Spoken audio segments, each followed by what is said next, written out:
Namaku Naila. Usia pernikahanku dengan Rino sudah menginjak tahun ke-6. Orang-orang memandang hubungan kami sebagai pasangan ideal.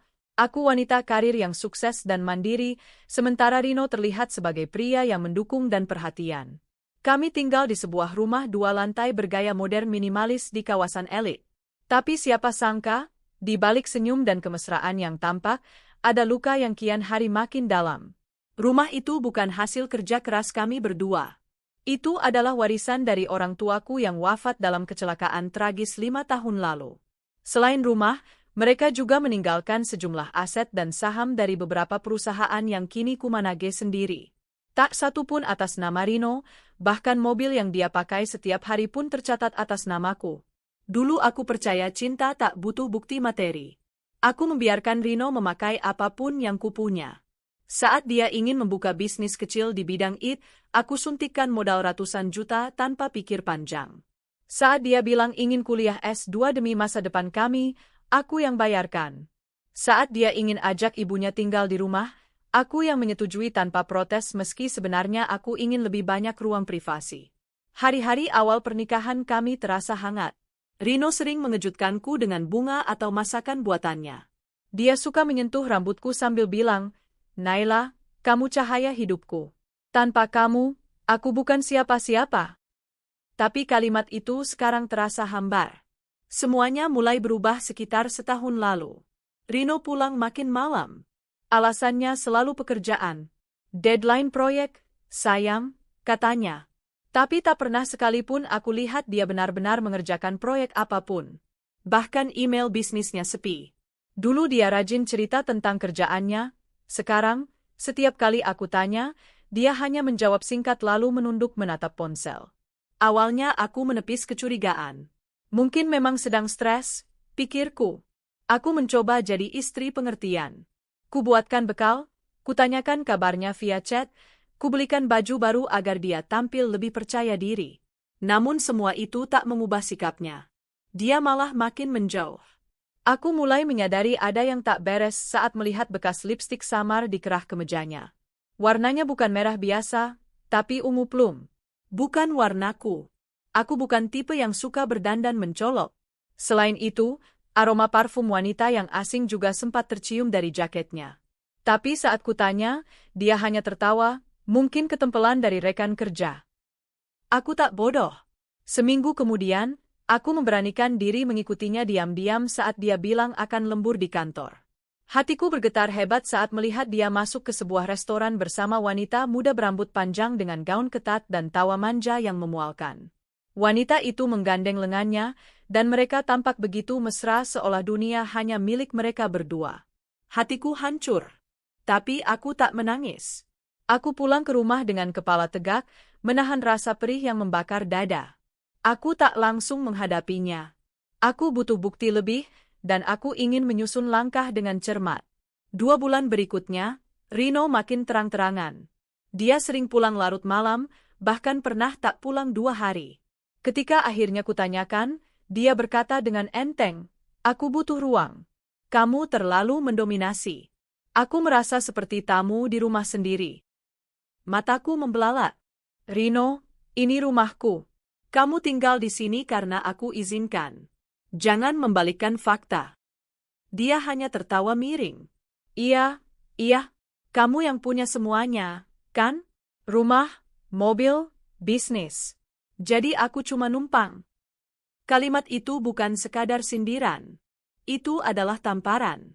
Dan puncaknya terjadi ketika dia mengatakan dengan dingin bahwa dia ingin bercerai. "Aku sudah terlalu lelah hidup dalam bayang-bayangmu, Naila. Aku ingin jadi pria yang dihormati. Mira bisa memberiku itu," katanya, menyebut nama perempuan murahan yang selama ini bersamanya. "Mira?" Bibirku bergetar menyebut nama itu. "Iya, kami akan menikah setelah cerai ini selesai. Dan, aku ingin kamu keluar dari rumah ini." Aku terpaku. Bukan karena sakit hati dipilihkan wanita lain. Tapi karena audacity-nya, keberaniannya, menyuruhku keluar dari rumah yang bahkan dibangun di atas tanah yang diwariskan oleh ayahku.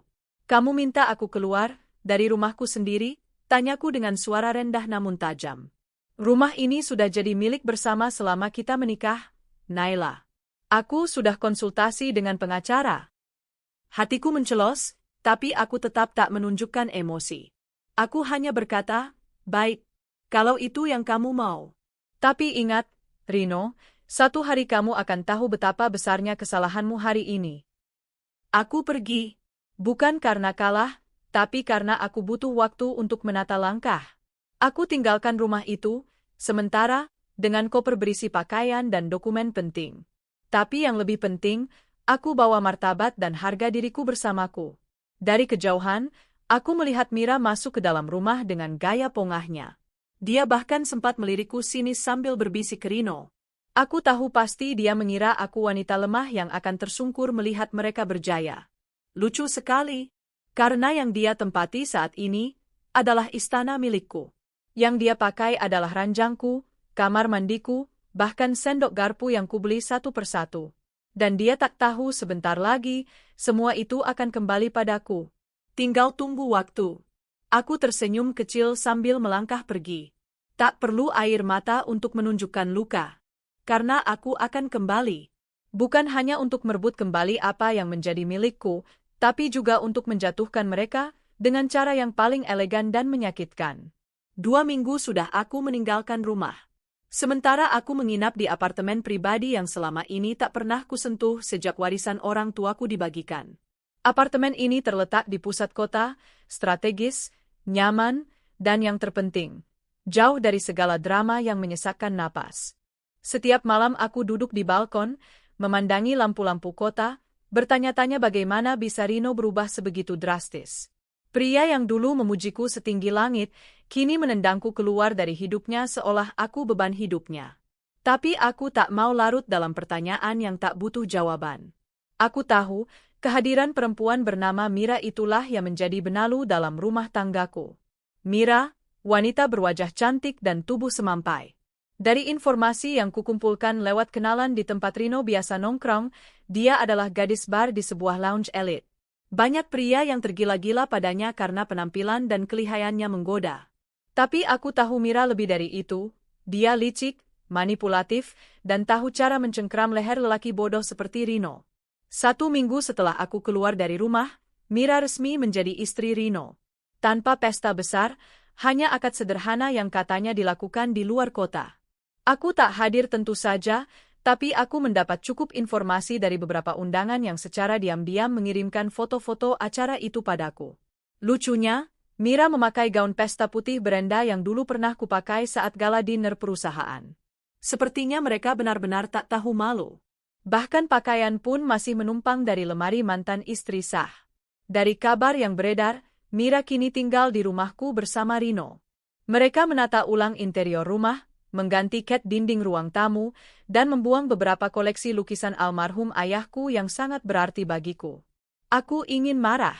Tapi lebih dari itu, aku merasa jijik. Mereka bukan hanya merampas rumahku, tapi juga warisan emosional keluargaku. Namun aku bukan wanita yang mengamuk tanpa arah. Aku susun semuanya dengan tenang dan rapi. Langkah pertama, aku datangi pengacaraku, Pak Haris. Beliau sudah lama menangani segala urusan legal warisan keluarga dan sangat bisa dipercaya. Kita bisa mulai dari bukti kepemilikan rumah, Bu Naila, ucapnya setelah aku menjelaskan semua kejadian. Kalau memang semua sertifikat atas nama Anda, maka tindakan Rino dan Mira tinggal di sana tanpa izin sudah termasuk pelanggaran hukum. Aku mengangguk. Bukan hanya rumah, Pak. Bahkan rekening yang dipakai Rino, mobil, semua atas nama saya. Saya punya bukti lengkap. Selama ini saya biarkan karena saya pikir dia suami saya. Tapi ternyata dia hanya menumpang. Pak Haris tersenyum tipis. Dalam hukum, niat baik seringkali dimanfaatkan. Tapi tenang, sekarang giliran kita mainkan hukum untuk melindungi hak ibu. Dalam waktu seminggu, Pak Haris menyiapkan dokumen lengkap. Kami ajukan gugatan pengosongan rumah, disertai dokumen legal properti dan surat gugatan pembatalan pembagian harta Gonogini. Semua karena aku bisa buktikan bahwa rumah itu sudah dibeli sebelum pernikahan, warisan almarhum orang tuaku. Sementara proses hukum berjalan, aku tetap memantau gerak-gerik mereka. Dari seorang mantan asisten rumah tangga yang dipecat oleh Mira tanpa alasan, Aku mendapatkan kabar kalau Mira memperlakukan rumah itu seperti miliknya.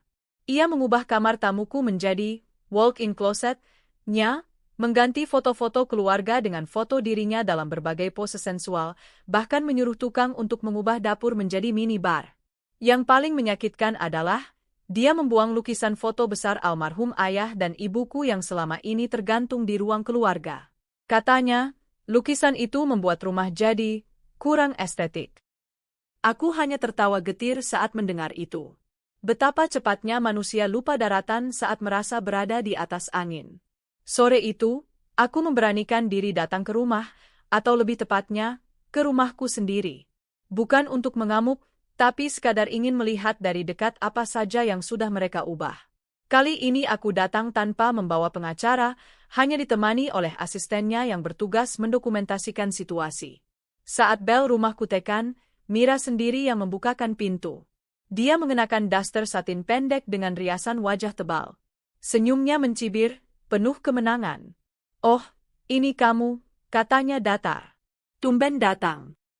"Ini rumahku," jawabku singkat. Dia tertawa, tinggi dan tajam. Mantan istri masih ngaku-ngaku rumah ini punya dia. Lucu. Aku menahan amarah. Aku hanya ingin lihat keadaan rumah ini. Sebentar saja. Tanpa menunggu izin, aku melangkah masuk. Dia mencoba menghalangi, tapi asistennya Pak Haris segera menegaskan bahwa aku punya hak penuh atas rumah ini dan kami sedang dalam proses hukum. Ruangan dalam rumah nyaris tak kukenal lagi. Foto-foto Mira dan Rino dipajang di setiap sudut. Ruang kerjaku yang dulu rapi, kini berubah jadi ruang karaoke lengkap dengan lampu warna-warni. Sofa mewah berganti dengan beanbag murahan. Perabotan klasik warisan ibu diganti dengan meja plastik modern yang tak serasi. Hatiku mencelos. Namun aku tetap tenang.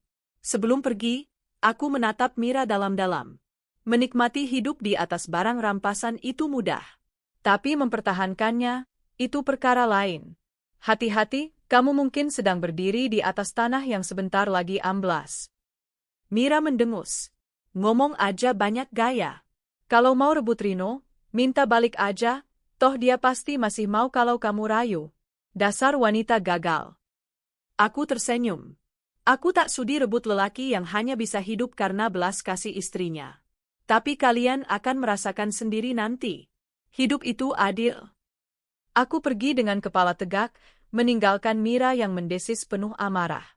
Dalam hatiku, aku tahu waktuku akan segera datang.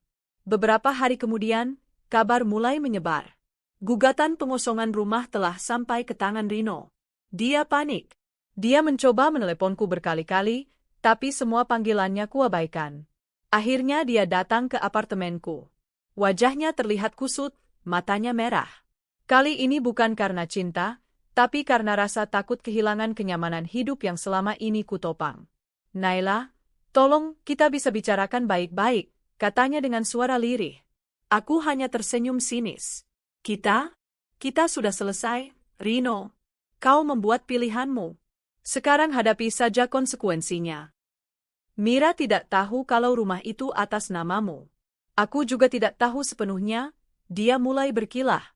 "Lucu, potongku. Kamu tinggal di rumah itu selama 6 tahun, menikmati semuanya, dan sekarang bilang tidak tahu." Dia tertunduk. "Rino, selama ini kamu hidup nyaman karena aku yang membiayai. Tapi kamu lupa diri. Kamu pikir dengan mengganti istrimu, kamu bisa mengganti nasibmu juga. Sayangnya tidak sesederhana itu." Aku berdiri, menatapnya tajam. "Kalian berdua mengusirku dari rumahku sendiri. Tapi sebentar lagi, akan kubuat kalian tahu rasanya kehilangan tempat berteduh. Dan saat itu datang, aku tidak akan ada di sana untuk membantu." Hari itu aku merasa lebih kuat dari sebelumnya. Bukan karena dendamku sudah terbalaskan, tapi karena aku tahu, aku tak lagi di bawah bayang-bayang mereka. Karena kejatuhan mereka sudah mulai tampak di depan mata. Gugatan resmi itu akhirnya sampai di tangan Mira. Aku bisa membayangkan ekspresi wajahnya saat membaca surat dari pengadilan, lengkap dengan cap resmi dan kalimat tegas. Perintah pengosongan properti karena kepemilikan sah atas nama Naila Permata Putri. Dan benar saja, hanya 2 hari setelah surat itu dikirimkan, ponselku dipenuhi pesan dari nomor tak dikenal, semuanya dari Mira. Kamu perempuan licik. Berani-beraninya kamu mau rebut kembali rumah itu. Kamu pikir kamu siapa? Sekarang itu rumah kami. Pesan-pesan bernada ancaman dan hinaan berdatangan nyaris setiap jam. Tapi aku hanya membaca sepintas, lalu menghapusnya. Aku tak perlu membalas. Hukum akan bicara untukku. Namun yang membuatku makin yakin bahwa waktu pembalasan sudah dekat adalah kabar dari pengacaraku. Proses pengesahan gugatan berjalan lancar karena semua dokumen properti, rekening, bahkan kendaraan yang ada di rumah itu memang sepenuhnya atas namaku. Rino tidak bisa membantah. Dan Mira? Dia terlalu sibuk mengatur pesta-pesta kecil dan belanja online dengan kartu kredit yang, tentu saja, ditagih ke rekeningku. Tapi kini semua fasilitas itu telah kuhentikan. Kartu kredit diblokir. Akses rekening ditutup. Sopir pribadi yang dulu setia mengantar Rino, kini bekerja kembali untukku. Bahkan Art yang dipecat Mira kembali bekerja padaku dan mulai menceritakan berbagai aib selama tinggal bersama pasangan itu. Bu Naila nggak akan percaya, kata Yati, mantan Artku itu. Bu Mira itu tiap hari bawa teman-teman perempuannya ke rumah, pesta sampai larut. Kadang suaminya nggak pulang 2 hari, dia bawa cowok lain masuk ke kamar tamu. Aku terdiam. Dadaku sesak. Tapi bukan karena sakit hati, aku hanya heran bagaimana bisa rumah yang dulu penuh kehormatan dan cinta berubah menjadi tempat amoral seperti itu. Sudah waktunya aku ambil kembali semuanya, bisikku dalam hati. Hari itu datang lebih cepat dari yang kubayangkan. Pagi itu aku berdiri di depan rumahku bersama Pak Haris dan petugas dari pengadilan. Surat resmi pengosongan properti ada di tangan kami. Aku mengenakan setelan kerja warna krem dengan sepatu hak tinggi. Rambutku disanggul rapi. Hari itu bukan hanya hari biasa. Hari itu adalah hari kemenanganku. Pagar dibuka dengan izin aparat. Rino menyambut dengan muka panik. Wajahnya pucat, kemejanya kusut, dan rambutnya berantakan. Dia bahkan tak sempat mencukur janggutnya yang mulai tumbuh tak rapi. Naila, kita bisa bicarakan ini baik-baik. Tolong, katanya tergesa. Aku hanya tersenyum tenang. Sudah cukup waktu yang kuberikan, Rino. Sekarang waktunya kamu keluar. Tiba-tiba Mira muncul dari arah dalam rumah. Dia mengenakan jubah tidur tipis dengan rambut yang masih acak-acakan. Mata sebelah kirinya tampak sedikit lebam, entah karena pertengkaran semalam atau karena sebab lain. Dia tampak ketakutan melihat aparat berdiri di depan pintu. Ada apa ini? Kamu nggak bisa semena-mena, Naila, bentaknya. Pak Haris maju selangkah dan menunjukkan surat resmi. Ini surat resmi dari pengadilan. Anda dan suami Anda diminta untuk segera mengosongkan properti ini dalam waktu 1x24 jam. Jika tidak, kami akan mengambil tindakan paksa. Mira membelalak. Gila. Gila kalian semua. Aku istri Sahrino. Ini rumahku sekarang. Aku berjalan perlahan ke arahnya, menatapnya lurus. Kau mungkin istri sahnya, tapi sayangnya, kalian berdua hidup di rumah yang bukan milikmu. Bahkan sendok garpu yang kau pakai pun bukan hasil keringatmu. Mira mendesis, ingin memaki. Tapi mulutnya keluh. Aku masuk ke rumah dengan langkah ringan. Setiap sudutnya masih kuingat. Sofa yang dulu kupilih sendiri kini kotor penuh noda makanan. Vas bunga porselen pemberian ibuku pecah di sudut. Tirai jendela diganti dengan kain mencolok. Bahkan kamar tidur utama sudah berubah penuh poster dan boneka wanita dewasa. Pemandangan itu menyayat hatiku. Kalian menjadikan rumah ini seperti tempat pelacuran murahan, kataku pelan namun tajam. Mira membanting pintu kamar, lalu masuk. Tapi suara makiannya masih terdengar dari dalam. Rino mengejar langkahku. Naila, tolong kita bisa bicara. Aku menyesal. Aku hilaf. Aku berhenti, menatapnya. Mata kami bertemu. Mata yang dulu penuh cinta kini kosong dan penuh rasa kalah. Menyesal itu untuk mereka yang kehilangan, Rino. Dan kau belum tahu betapa besar yang akan kau kehilangan. Aku tak memberi waktu lagi. Aku keluar dari rumah, menyuruh petugas mengunci kembali pagar, dan meninggalkan mereka dengan ultimatum. Keluar hari ini, atau akan diusir paksa esok pagi. Sore harinya, aku menerima video kiriman dari Satpam Perumahan. Terlihat Mira menyeret koper keluar rumah sambil berteriak-teriak histeris. Rino mengejarnya, membopong satu koper lainnya. Mereka naik ke mobil tua yang dulu pernah kugadaikan untuk membantu Rino memulai usaha. Mobil itu kini tampak kusam dan berdebu. Rumahku resmi kembali dalam genggamanku. Aku menghela napas panjang di depan pintu masuk, lalu melangkah masuk dengan perlahan. Aroma pengap dan jejak kekacauan terasa jelas. Tapi hari itu, aku tahu satu hal, rumah ini akan kutata kembali, bukan hanya secara fisik, tapi juga secara batin. Karena mulai hari itu, aku bukan lagi istri yang tersingkir. Aku adalah pemilik segalanya. Dan mereka hanya dua manusia tak tahu diri yang takkan pernah lagi bisa menyentuh satu pun dari hartaku. Di tempat lain, Rino dan Mira mulai merasakan apa itu kehidupan tanpa sokongan harta. Apartemen sewa yang mereka huni hanya seluas 30 meter persegi. Satu kamar, tanpa AC. Rino harus kembali bekerja serabutan, dan Mira, dengan wajah lebam karena pertengkaran, mulai menyadari bahwa hidup sebagai nyonya besar hanya sebatas mimpi. Dan dari jauh, aku hanya menonton sambil menyeruput teh hangat dan menulis kembali rencana besar hidupku berikutnya. Rumah itu akhirnya kembali menjadi milikku seutuhnya. Tapi bukan hanya soal dinding dan atap, rumah ini adalah simbol dari harga diriku yang sempat diinjak-injak. Dan sekarang, aku berdiri di tengah-tengahnya, lebih kuat dari sebelumnya. Satu persatu, aku tata ulang semuanya. Kamar-kamar dibersihkan, dinding dicat ulang, dan perabot yang rusak kuganti. Foto almarhum orang tuaku kembali menggantung megah di ruang keluarga, seakan menatapku dengan bangga. Bahkan taman belakang yang dulu diubah Mira menjadi tempat pesta, kini kuisi kembali dengan tanaman-tanaman kesukaan ibuku. Selamat datang kembali, Bu Naila, ucap Pak Raka, kepala art yang dulu dipecat Mira tanpa alasan. Aku mengangguk pelan. Terima kasih, Pak Raka. Rumah ini harus kembali ke jati dirinya. Hari-hari berlalu. Rumah itu kembali hidup. Dan aku juga. Sementara itu, kabar tentang pengusiran Rino dan Mira tersebar cepat di lingkungan sosial kami.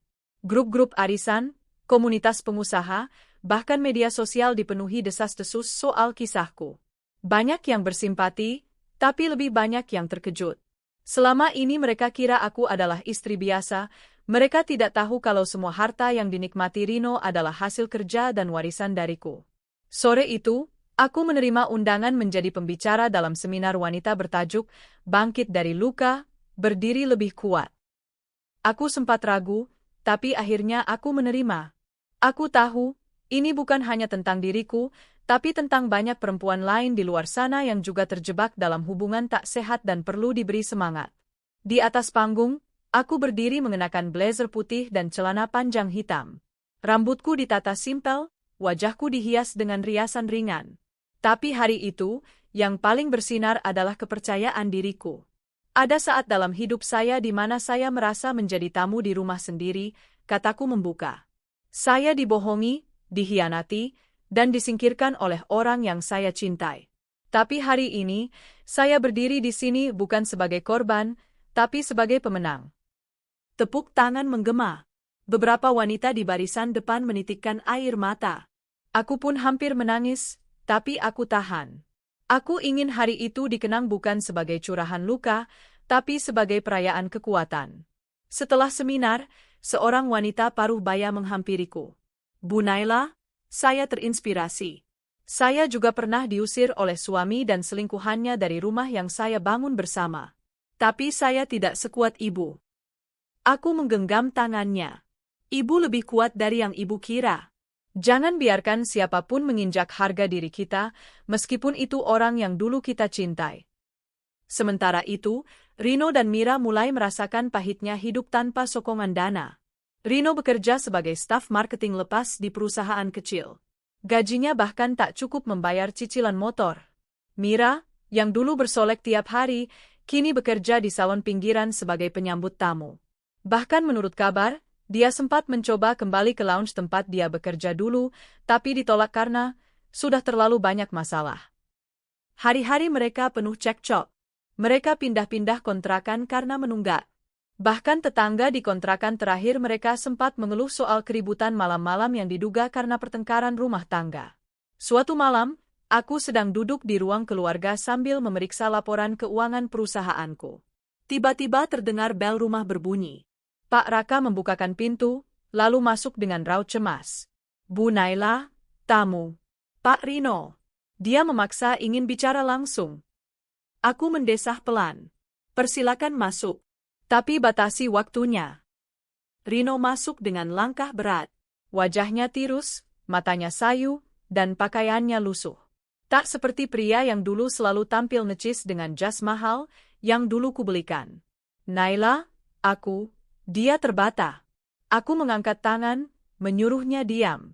Langsung ke intinya. Aku tak punya waktu untuk nostalgia. Dia duduk di hadapanku, menunduk. Mira sudah pergi. Dia selingkuh. Meninggalkanku dengan utang dan, ya, mungkin karma sudah mulai datang. Aku menatapnya dingin. Karma tidak datang tiba-tiba, Rino. Itu hasil dari pilihan burukmu yang bertumpuk. Aku tahu. Dan aku minta maaf, Naila, tolong beri aku kesempatan kedua. Aku bisa mulai dari bawah, bantu kamu lagi urus bisnis. Aku tertawa sinis. Bantu aku? Rino, dulu saat kamu masih bersamaku, satu-satunya yang kamu lakukan adalah menikmati semua fasilitasku dan mengkhianatiku. Dia memejamkan mata. Aku bodoh. Aku akui. Tapi tolong, aku bahkan sudah tidak punya tempat tinggal. Teman-teman menjauhiku. Bahkan keluargaku pun mereka malu.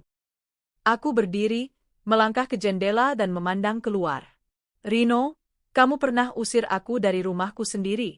Hari ini kamu datang, berharap aku beri tumpangan?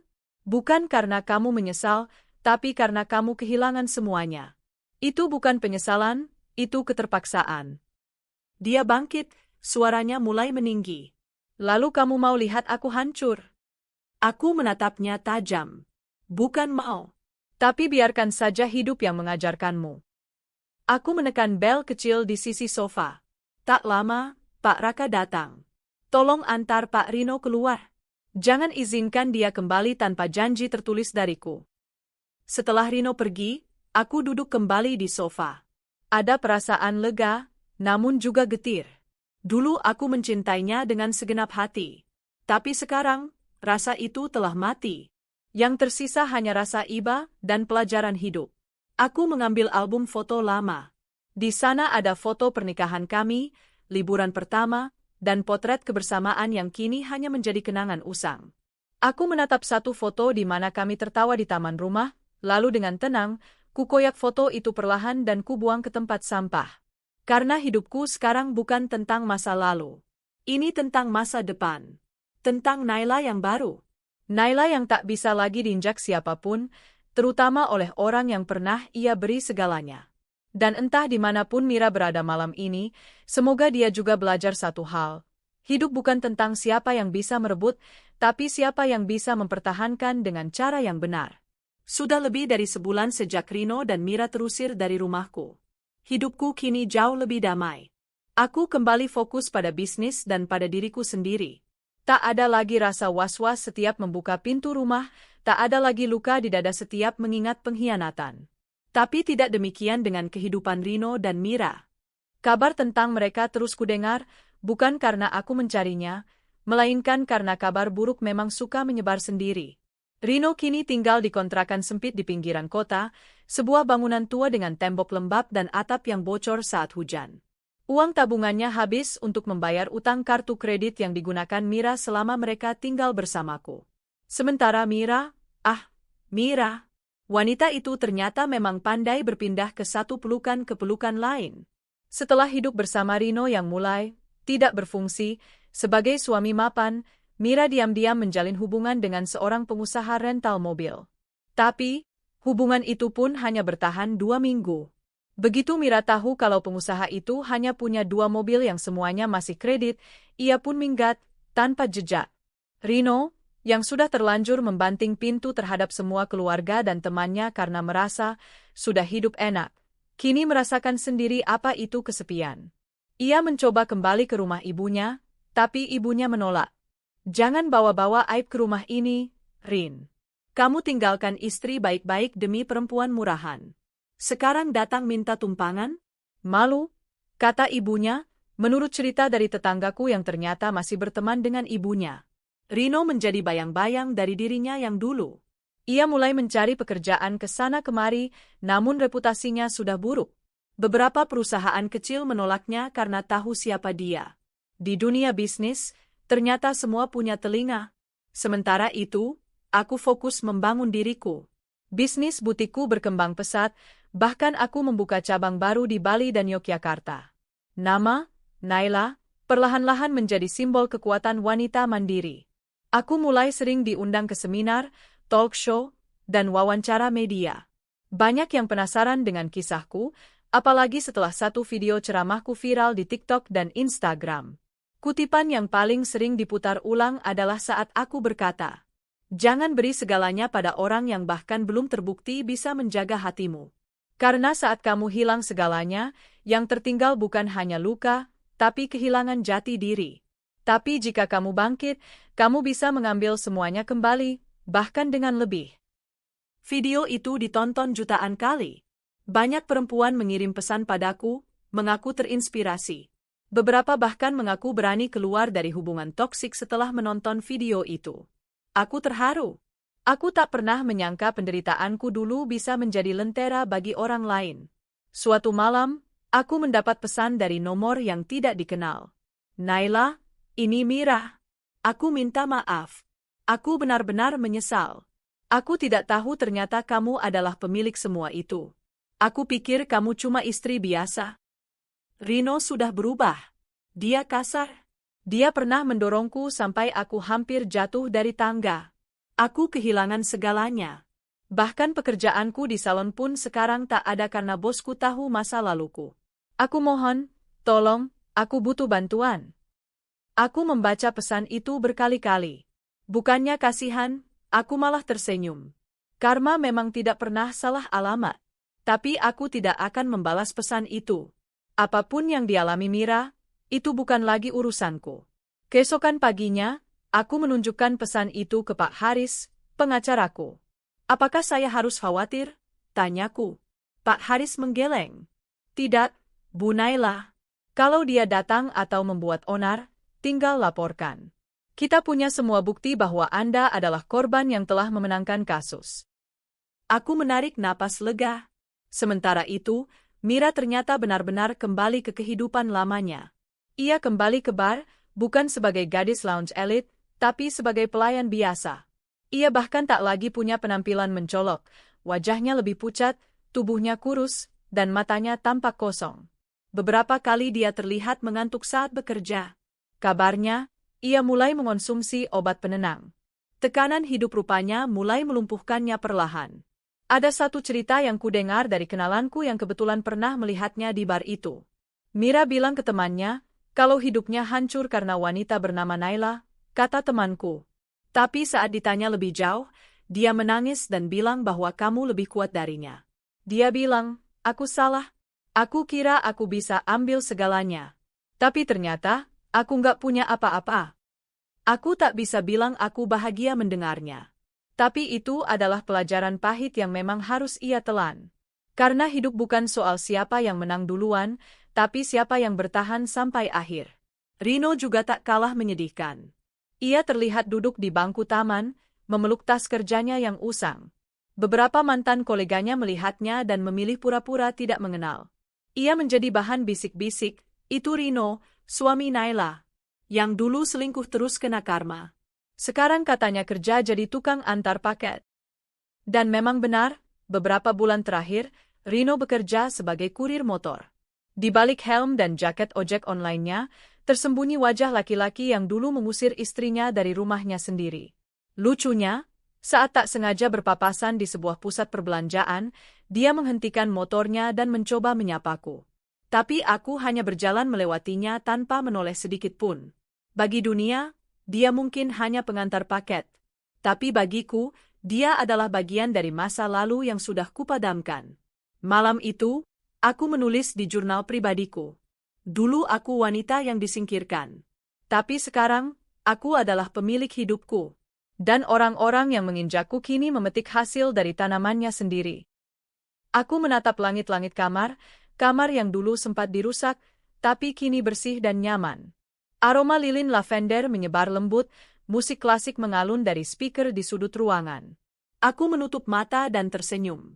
Aku tak lagi menyimpan dendam. Hanya pelajaran. Karena aku tak perlu membalas dengan kebencian. Dunia sudah punya caranya sendiri untuk mengadili mereka yang zalim.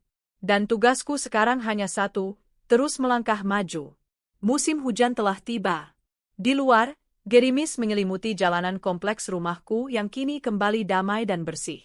Setiap pagi, aroma tanah basah bercampur wangi bunga dari taman yang sudah kutata ulang menyambutku seperti ucapan selamat datang dari rumah yang dulu pernah ditodai pengkhianatan.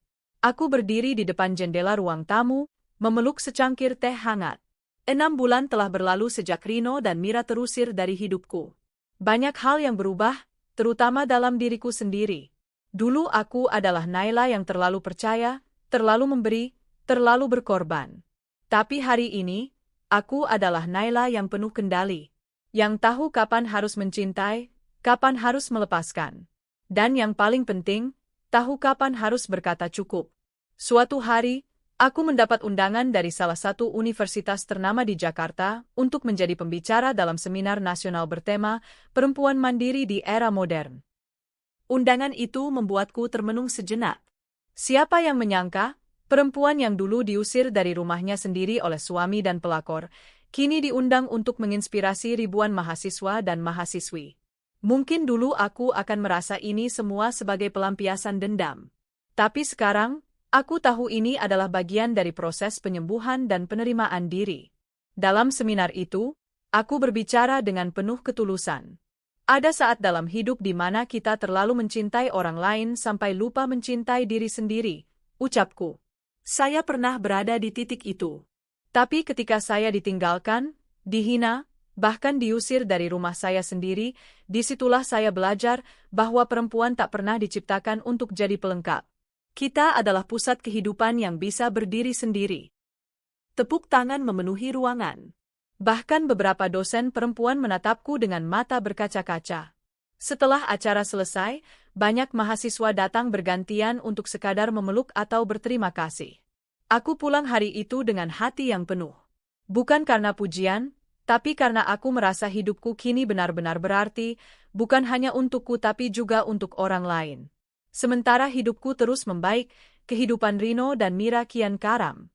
Aku sesekali masih mendapat kabar dari orang-orang yang pernah dekat dengan mereka. Tak banyak, hanya potongan-potongan cerita yang datang seperti serpihan debu masa lalu.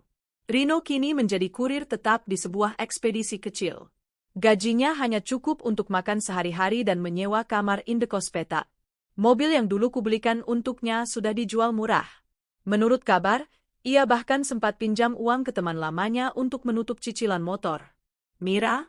Setelah pekerjaannya di bar tak bertahan lama, ia kini bekerja di kios kosmetik di pasar tradisional.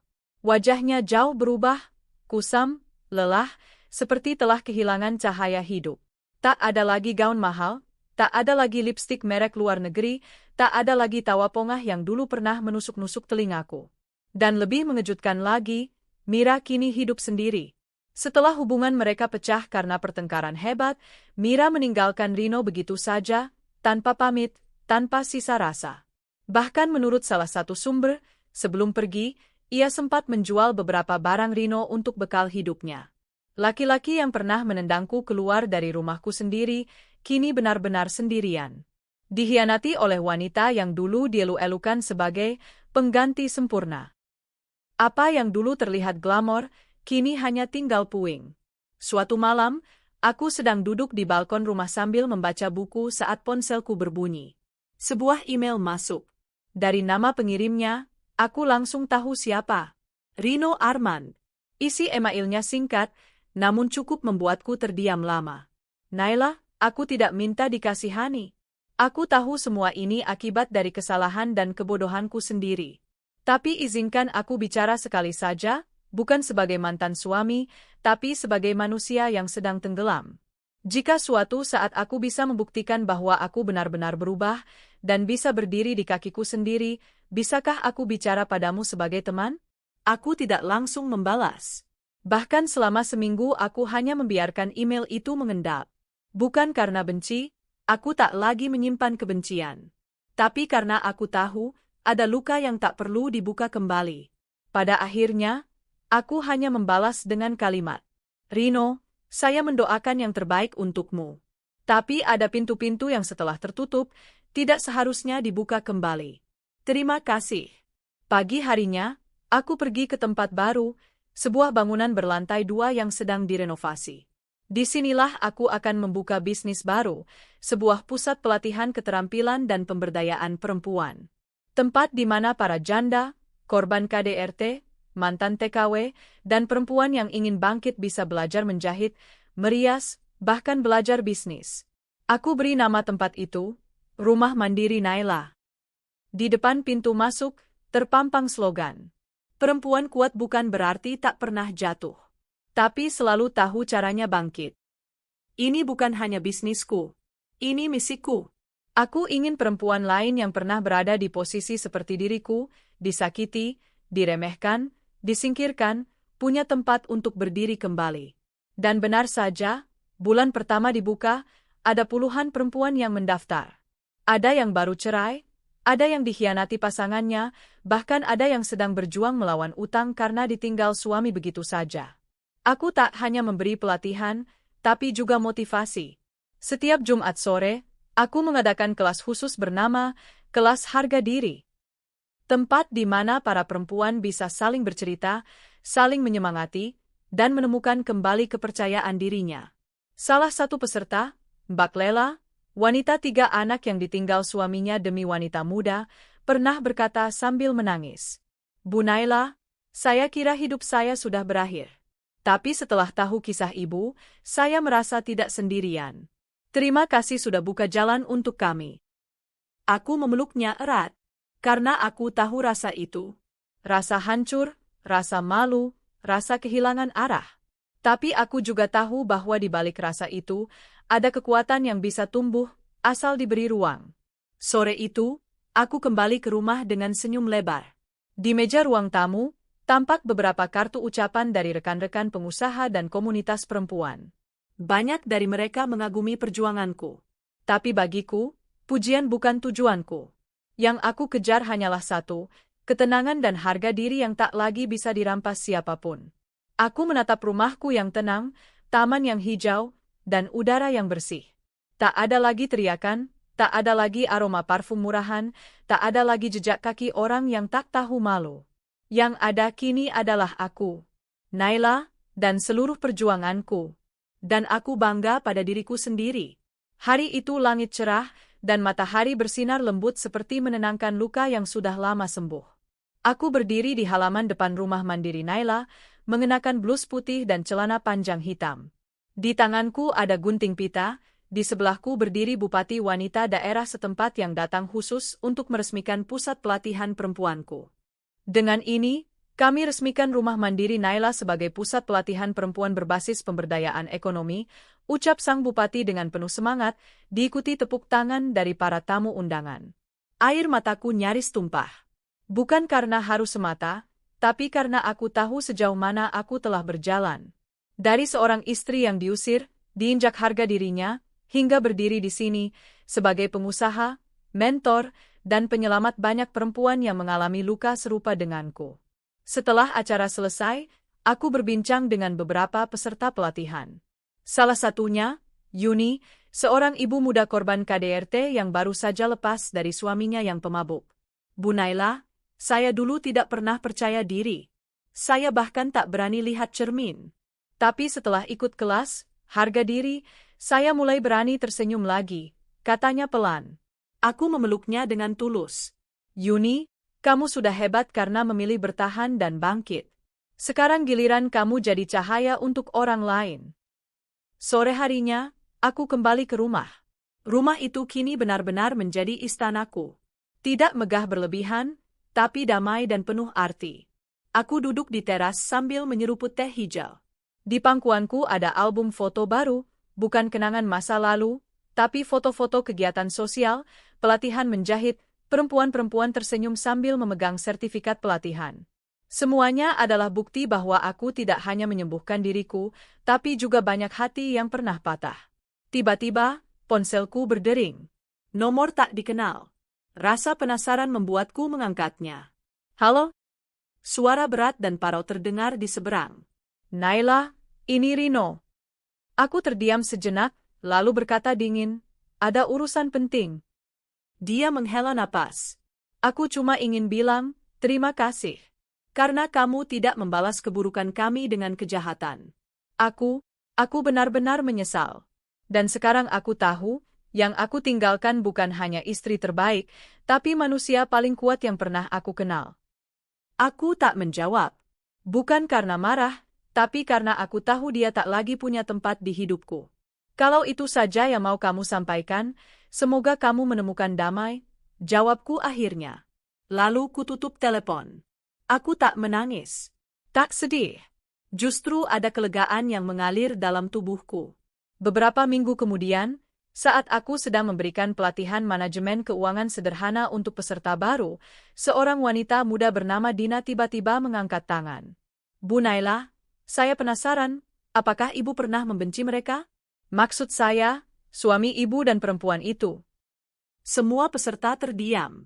Pertanyaan yang dalam. Aku mengangguk pelan, lalu berkata, dulu iya, bahkan sangat benci. Rasanya ingin membalas mereka lebih dari sekadar mengusir. Tapi kemudian saya sadar, membenci hanya membuat kita tetap terikat pada luka itu. Saya mulai melepaskan, bukan untuk memaafkan mereka, tapi untuk memerdekakan diri saya. Semua peserta mengangguk. Sebagian mengusap air mata.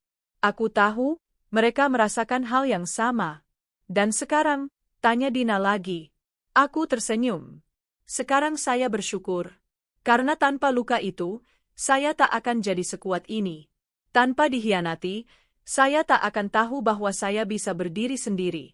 Dan tanpa rumah itu direbut, saya tak akan sadar bahwa harga diri lebih penting dari apapun. Di waktu yang berbeda, aku menghadiri sebuah pertemuan komunitas pengusaha perempuan nasional. Di sana, aku duduk satu meja dengan banyak wanita tangguh dari berbagai latar belakang. Salah satu di antaranya adalah seorang pengacara perempuan sukses yang kebetulan dulunya juga pernah menjadi korban perselingkuhan. Kami berbincang panjang. Naila, katanya, kisahmu benar-benar membuka mata banyak orang. Apakah kamu tidak pernah tergoda untuk balas dendam yang lebih nyata, misalnya menuntut secara pidana, atau membuat mereka hancur secara hukum? Aku tersenyum sambil menatap cangkir kopi di tanganku. Pernah. Tapi kemudian aku sadar, biarkan semesta yang bekerja. Aku hanya perlu berdiri, memperbaiki diriku, dan tunjukkan bahwa aku bisa lebih bahagia tanpa mereka. Itu balas dendam paling menyakitkan bagi mereka yang pernah menyia-nyiakanmu. Perempuan itu mengangguk sambil tersenyum. Benar. Dendam terbaik adalah ketika kita tak lagi butuh mereka untuk menang. Beberapa bulan kemudian, aku bertemu secara tak sengaja dengan Mira. Ya, Mira. Di sebuah acara pasar rakyat, dia ternyata menjadi penjaga stand kosmetik murah. Awalnya aku ragu, apakah itu benar dia. Tapi setelah ia menatapku sekilas lalu buru-buru menunduk, aku tahu itu memang dia. Wajahnya pucat, matanya cekung, kulitnya tampak tak terawat. Tak ada lagi jejak perempuan sombong yang dulu menyeringai padaku dari jendela rumahku sendiri sambil berkata, kamu nggak pantas tinggal di rumah ini. Aku berjalan mendekat. Dia kaget. Mencoba tersenyum, tapi senyumnya gagal. Naila? Selamat siang, Mira, kataku dengan tenang. Bagaimana kabarmu? Dia tertawa hambar. Seperti yang kamu lihat. Aku bukan siapa-siapa sekarang. Aku menatapnya dalam. Kita semua bisa memilih, Mira. Dulu kamu memilih merebut apa yang bukan milikmu. Sekarang kamu bisa memilih bangkit. Dia tertunduk, tak berkata apa-apa. Aku tidak datang untuk menghina, lanjutku. Aku hanya ingin kamu tahu, jika suatu hari kamu benar-benar ingin memperbaiki hidup, pintu pemberdayaan di rumah mandiri Naila selalu terbuka untuk siapapun.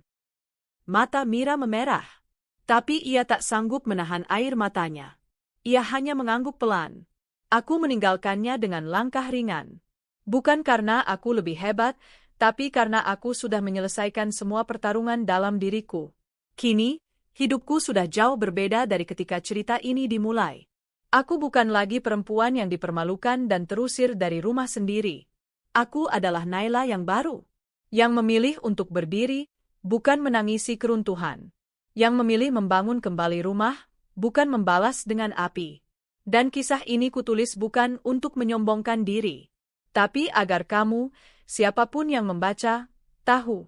Kita boleh dijatuhkan, tapi kita tak harus tetap di bawah. Kita boleh disakiti, tapi kita tak harus menyerah.